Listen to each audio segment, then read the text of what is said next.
मेरा पहला क्वेश्चन है कि ये फ्रीलांसर्स के लिए बेसिक टैक्स डिडक्शंस क्या होते हैं? देखिए, जो फ्रीलांसर, जो प्रोफेशनल्स लोग हैं, सेल्फ एम्प्लॉयड लोग हैं, जनरली ये वो लोग होते हैं जो इंडिपेंडेंटली काम करते हैं, है ना। तो उस बिजनेस को चलाने के लिए जो एक्सपेंडिचर्स होते हैं, तो इनकम टैक्स इसमें प्रावधान करता है कि you can claim the deductions. तो जैसे आपने लैपटॉप खरीदा, या आपने इंटरनेट का बिल पे कर रहे हैं, या फिर आप कोई रेंट पे कर रहे हैं जिसकी वजह से आपका ऑफिस रन हो रहा है, ये सारे के सारे खर्चे अलाउड होते हैं कि आप अपनी बुक्स में डेबिट कर सकते हैं, और जो भी इनकम आएगी उसके अगेंस्ट में आप एडजस्ट कर पाएंगे, और जो बचा हुआ अमाउंट है उसके ऊपर आप टैक्स पे करेंगे। तो ऐसा कोई भी एक्सपेंडिचर जो डायरेक्टली और इनडायरेक्टली आपके बिजनेस को सपोर्ट कर रहा है, वो सभी तरीके के एक्सपेंसेस इसके अंदर बुक किए जा सकते हैं। एंड ये जो होम ऑफिस एक्सपेंसेस होते हैं, इसमें कैसे फ्रीलांसर्स अपना टैक्स बचा सकते हैं? आपको क्या करना है कि जब भी आप कोई एक्सपेंसेस बुक करना चाहते हैं, जहाँ पर हम मैक्सिमम गलतियाँ करते हैं वो ये होती है कि हम एक्सपेंसेस कर लेते हैं पर उनके बिल संभाल के नहीं रखते, है ना। तो जब भी आप कोई एक्सपेंसेस करें तो आप मेक श्योर करें कि उसकी रिसिप्ट लें, उस रिसिप्ट को आप अपने पास रखेंगे, और जब आपका सीए वो टैक्स फाइलिंग करेगा तो वो सारे प्रूफ आप प्रोड्यूस कीजिए कि आपने ये सारे खर्चे किए थे, उनकी ये रिसिप्टेंस हैं, जिसमें आपकी, या तो अगर आपका कंपनी का नाम है तो आप कंपनी का नाम डालेंगे, अगर आपका नाम है तो आपके नाम से डालेंगे, और जो वो रिसिप्ट आप देंगे उसके बेसिस पे सीए उस सारे के सारे खर्चों को आपके इनकम के अगेंस्ट में एडजस्ट कर पाएंगे। अगर आपको वीडियो अभी तक इंटरेस्टिंग लग रहा है तो आप सब्सक्राइब कर सकते हैं, बिकॉज हम इस टाइप की वीडियोस एवरी वीक डालते हैं। एंड अगर आपके टैक्स रिलेटेड कोई भी क्वेश्चंस है तो आप कमेंट्स में डाल सकते हैं, हम ज़रूर उन्हें आंसर करेंगे। एंड ये सेक्शन 44 ADA क्या होता है, एंड क्या ये प्रोफेशनल्स के लिए अच्छा होता है? 44 AD ये बनाया गया इनकम टैक्स में इस पर्सपेक्टिव से कि देखिए, बहुत सारे जो सेल्फ एम्प्लॉयड और प्रोफेशनल्स हैं, they find difficult to manage books.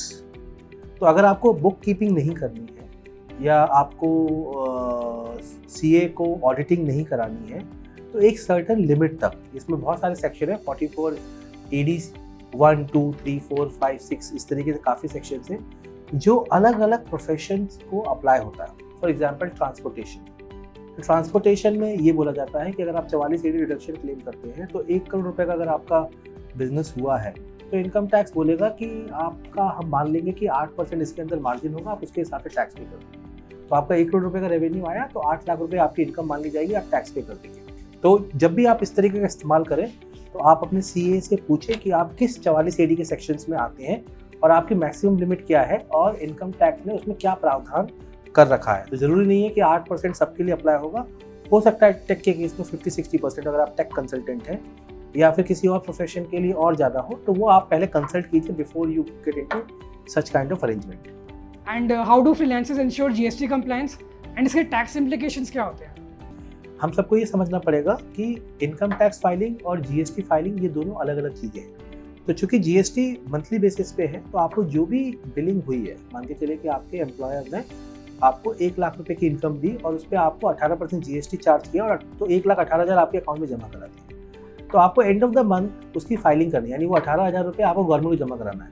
बशर्ते अगर आपने कोई और एक्सपेंडिचर किया जिसमें आपने जीएसटी पे की है, तो आप उसका इनपुट क्रेडिट ले सकते हैं। मतलब कि आपको 18,000 रुपये की जीएसटी आई 1 लाख रुपये की इन्वॉइसिंग के साथ में, और आपने कहीं और पे 50,000 रुपये प्लस 18% जीएसटी, मतलब 9,000 रुपये दे दिए। तो 18 - 9, द बैलेंस 9,000 रुपये you need to pay to the government by end of the month. So GST के लिए आपको मेक श्योर करना है कि आप अपनी फाइलिंग टाइमली करें। जनरली जीएसटी के अंदर कुछ 17 फाइलिंग्स होती है, monthly basis filing, quarterly filing and yearly filing. Okay, and financial records की अगर बात करें टैक्स पर्सपेक्टिव में, तो बेस्ट प्रैक्टिसेस क्या हो सकती है? So the best practices would be don't make any cash transaction, number 1, क्योंकि जब आप कैश ट्रांजैक्शंस करते हैं तो उसकी एंट्रीज दिखाने में तकलीफ होती है ना। नंबर 2, आप ये कर सकते हैं कि मैक्सिमम ट्रांजैक्शन आप कोशिश कीजिए कि आप सिंगल अकाउंट या सिंगल कार्ड से करें, जिससे रिकंसिलिएशन आसानी से हो, है ना। नंबर 3, आप जो भी ट्रांजैक्शन कर रहे हैं उसका बिल अपने पास रखिए और डिजिटली रखिए। आप एक जगह कॉमन व्हाट्सएप ग्रुप बना सकते हैं, या फिर आप गूगल ड्राइव पे लेके आ सकते हैं, बट आप कंपाइल कीजिए। एंड नंबर 4, आपके पास अगर किसी चीज़ का प्रूफ नहीं है, उस तरह के डिडक्शंस आप क्लेम मत करिए। अच्छा, एंड अगर टैक्स सेविंग रिटायरमेंट प्लानिंग के पर्सपेक्टिव से देखें तो फ्रीलांसर्स क्या कर सकते हैं? हमारी हमेशा सलाह रहती है, specially for self employed and professional, कि आपको लॉक इन इन्वेस्टमेंट कम करना है। जनरली 80-20 या 70-30 का रेशियो रखिए कि 70% शुड बी लिक्विड, क्योंकि आपके कैश फ्लो फ्लक्चुएट करते हैं, है ना। इमरजेंसी फंड आपको बड़ी बना के रखनी है, कम से कम 12 महीने के एक्सपेंडिचर्स आपके हाथ में होने चाहिए। तो retirement planning point of view से यहाँ पर दो सिचुएशन बहुत कॉन्ट्राडिक्ट आती है। एक प्रोफेशन है जिसमें कोई रिटायरमेंट एज नहीं है। फॉर एग्जाम्पल, अगर आप ऐसा डॉक्टर प्रोफेशनल कंसल्टेंट है तो उसमें कोई रिटायरमेंट एज नहीं है ना। लेकिन कुछ ऐसे प्रोफेशन है जिसमें एक एज के बाद शायद हमें काम मिलना बंद हो जाएगा। जैसे टेक बहुत तेजी से चेंज होता है, तो अगर मैं अपना टेक्नोलॉजी अपग्रेडेशन नहीं कर रहा हूँ तो I might not getting such kind of assignment. So ultimately आपको ये देखना है कि आप किस तरीके के प्रोफेशंस में हैं, और यहाँ पर रिटायरमेंट प्लानिंग आप टिपिकल 60 की बजाय 40, 45, 50 पे आप प्लान कीजिए, और एक other source of income create कीजिए कि जिससे आने वाले समय में अगर इस तरीके की इनकम हम नहीं प्रोड्यूस कर पा रहे हैं तो मेरे पास एक प्लान भी है जो हमें सेम काइंड ऑफ लाइफस्टाइल और क्वालिटी ऑफ लाइफ देगा। तो मेरा आखिरी क्वेश्चन है, फ्रीलांसर्स के लिए प्रोफेशनल टैक्स कैसे एप्लीकेबल होता है एंड वो मैनेज कैसे कर सकते हैं? सो टैक्सेस सेम है, जो भी स्लैब में आता है, तरीका सिर्फ सिंपल एक ही है कि आप मान के चलिए आपकी पूरे साल की इनकम मान के चलिए 1 करोड़ रुपए की है और आपके पास एक्सपेंडिचर्स आपने 50 लाख रुपए कर दिए, तो आपको टैक्स 1 लाख पे नहीं 50 लाख पे देना है। तो जनरली जो भी प्रोफेशनल्स या सेल्फ एम्प्लॉयड इनकम्स आती हैं, हार्डली उनका टैक्सेस कम रहता है, क्योंकि आप एक्सपेंस बुक कर सकते हैं। अनलाइक सैलरी इंडिविजुअल में वो एक्सपेंस रहते हैं। सलाह ये रहेगी कि जब भी आप डिडक्शन क्लेम करें तो लेजिटिमेट डिडक्शन क्लेम करें। हमने देखा है कि लोग हर तरीके के एक्सपेंस डेबिट करने की कोशिश करते हैं, राशन, दूध, ये सब ना करें, क्योंकि जीएसटी और एक्सपेंडिचर का बहुत सिंपल बेसिक फंडामेंटल है। जब आप एक्सपेंस डेबिट करते हैं, कोई भी एक्सपेंडिचर आपके बिजनेस एनहांसमेंट के लिए है।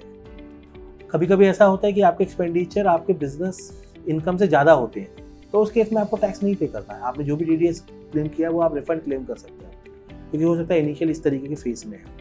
बाकी जो भी आपकी नेट इनकम होगी एक्सपेंस काटने के बाद, एज पर स्लैब आपको टैक्स पे करना पड़ेगा कि 3 लाख तक, 3 से 5 लाख, 5 से 7 लाख, 10 लाख, 30%, जो नॉर्मल इंडिविजुअल्स के लिए अप्लाई होता है। सो अगर आपको वीडियो अच्छा लगा तो आप सब्सक्राइब करिएगा एंड अपने फ्रेंड्स और फैमिली के साथ ज़रूर शेयर करिए।